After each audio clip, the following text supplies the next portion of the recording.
안녕하세요, 크립토 노마드입니다. 코인 시장은 아직 제도권 안에 들어와 있지 않은 상태라서 다소 혼란스러운 측면이 분명히 존재합니다. 어떤 코인인지 정체가 불분명하거나 딱히 호재도 없는데 놀라운 수준의 펌핑이 이루어지는 경우도 적지 않습니다. 물론 투기 목적으로 코인 시장을 접근하는 경우라면 코인의 펀더멘털이나 비전이 별로 중요하지 않을 겁니다. 가격의 펌핑 수준과 단기적 이익의 규모만이 중요한 요소로 꼽히기 때문입니다. 그래서 단기적 투기성 성격으로 접근하시는 분들은 세력의 매집 흔적을 분석해서 접근하는 경우도 있는 것 같습니다.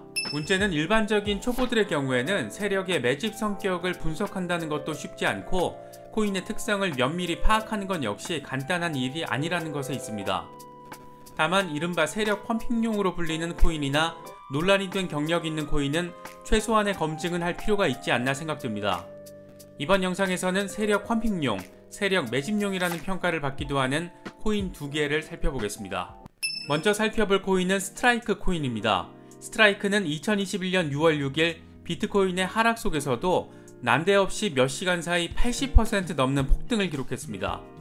별다른 호재도 없었고 알트코인들이 많이 올라봤자 20% 전후로 움직이는 상황에서 일부는 또 아예 숨을 죽이고 있었지만 스트라이크는 무려 80% 가까이 폭등한 겁니다. 그래서 전형적인 세력 펌핑의 모습으로 비춰졌습니다. 스트라이크 코인은 스펜드 코인이 리브랜딩 된 겁니다. 스트라이크는 스펜드 코인이 1000대1로 액면 병합되면서 코인의 개수는 줄어들고 가격을 올려서 리브랜딩 됐습니다. 스펜드 코인은 업비트 상장 초기만 하더라도 비자와 파트너십 제휴를 맺었다는 소식이 전해지면서 꽤나 관심을 받기도 했습니다. 하지만 이게 실체가 없다는 논란이 불거졌고 이후 스캠 이슈로 이어지면서 가격 폭락을 겪은 논란의 주인공이기도 합니다. 비자와 협약을 통해 실생활 결제가 가능하다고 알려지면서 호재로 작용했던 것이 사실과 다른 것으로 전해지면서 가격 폭락으로 이어졌던 겁니다. 사기, 스캠 이슈가 불거지면서 브랜드 이미지에 상당한 타격이 있을 수밖에 없었고 그렇게 리브랜딩과 액면 병합을 통해 다시 세상에 나오게 됐습니다. 스트라이크가 추구하는 비전 자체는 꽤 그럴싸합니다. 스트라이크는 블록체인 기반의 통화 자산 플랫폼이자 유틸리티 디지털 자산으로서 블록체인 핀테크 혁신을 추구합니다. 전 세계 이용자들이 어디에서나 안전하고 간편하게 지불할 수 있는 종합 금융 서비스를 제공하고 기존 결제 플랫폼보다 낮은 거래 수수료로 판매자와 이용자 모두 이득을 보는 환경을 제공한다는 것이 회사 측의 설명입니다. 물론 아직 이러한 비전이 일상 속으로 파고 들어오지 않은 상황이고 비자와의 협업 발표는 사실상 사기 성격으로 받아들여지고 있는 모습입니다. 이런 모호한 상황에도 불구하고 스트라이크는 잊을만 하면 한 번씩 펌핑되는 이른바 세력 펌핑용이라는 평을 받기도 합니다. 그래서 단타성이나 투기성으로 접근하기에는 꽤 매력적이라는 평도 받는 것 같은 모습입니다. 그렇다고 스트라이크 코인을 아예 듣보잡 잡코인으로 보기도 어렵습니다.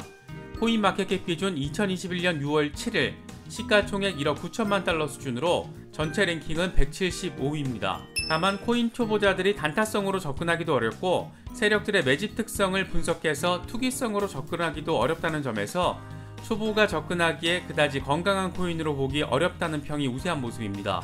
구글이나 유튜브에는 스트라이크 코인에 대한 비판적인 영상이나 글들이 많이 있는 만큼 혹시 투자를 염두에 두고 계시다면 여러 자료들을 검토해 보시기를 권유드립니다. 다음으로 살펴볼 코인은 12ships입니다. 12ships는 우리나라의 채굴기 제조업체인 12척이 개발한 암호화폐입니다. 12척을 영어로 바꿔서 12ships로 명명한 겁니다. 12ships는 쉽게 말해 채굴기 개발업체입니다. 12척이 개발한 친환경, 침전식, 냉각 방식의 채굴기의 이름은 파녹선입니다.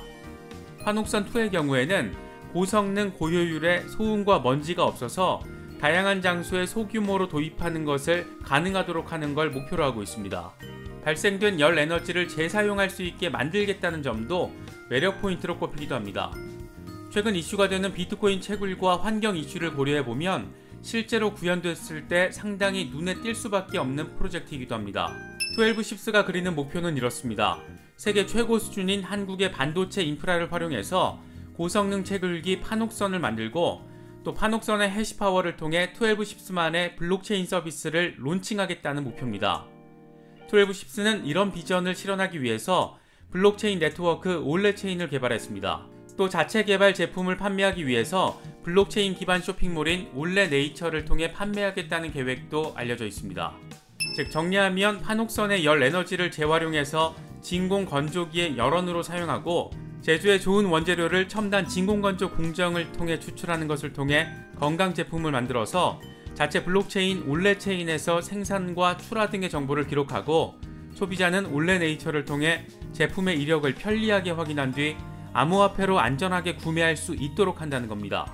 프로젝트의 성격 자체는 꽤 의미부여가 되는 지점이 존재하는 것으로 볼 수 있는데 문제는 올해 초 12ships가 스캠 논란에 휩싸였다는 데 있습니다.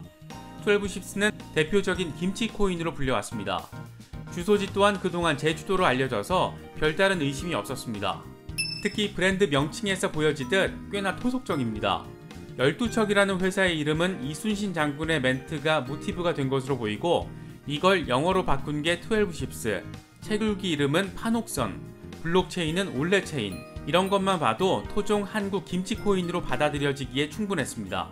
12ships 논란은 홈페이지를 방문해서 보면 팀원들이 모두 중국인들이고 안태준 대표와 민영훈 이사의 모습을 확인할 수 없다는 데서 시작됐습니다. 그래서 과연 12ships의 채굴장이 어디에 있는 것인지 또 사무실의 정확한 위치가 어디인지가 꽤 논란이 됐습니다. 인터넷의 여러 정보에는 싱가포르와 서울 역삼동에서 사무실 주소가 나타났지만 실체 여부가 확인되지 않은 상태입니다. 따라서 현재 상황에서 주식회사 12척이 제주도의 건조 공장만 가지고 있는 스캠 회사인지는 단정할 수 없습니다. 다만 초보 개미 투자자가 투자의 대상으로 접근할 때 조금이라도 석연치 않은 부분이 있으면 피하는 것도 하나의 방법이 될 수 있다는 점에서 장기 투자에는 적합하지 않은 종목이라는 평도 나오고 있습니다. 물론 이번 영상에서 다룬 스트라이크나 12ships는 모두 차트상으로는 흐름이 그렇게 나쁘지 않다는 평도 받고 있습니다. 비트코인 하락으로 대부분의 알트코인들이 몇 달 전의 상황으로 돌아가 있을 뿐 스트라이크도 12ships도 매도 물량이 크게 터진 것이 없는 만큼 투자에 위험이 있는 종목으로 볼 필요가 없다는 겁니다. 우리가 선택할 수 있는 투자 종목은 업비트에만 150개가 넘습니다. 수많은 코인들 중에 내가 선택해서 나의 자금을 투입하는 것이라면 이왕이면 논란이 없는 전망 좋은 코인을 선택하는 것이 그래도 더 낫지 않을까 개인적으로는 생각합니다. 모두 성투하시기를 기원하겠습니다. 시청해주셔서 감사합니다. 지금까지 크립토노마드였습니다.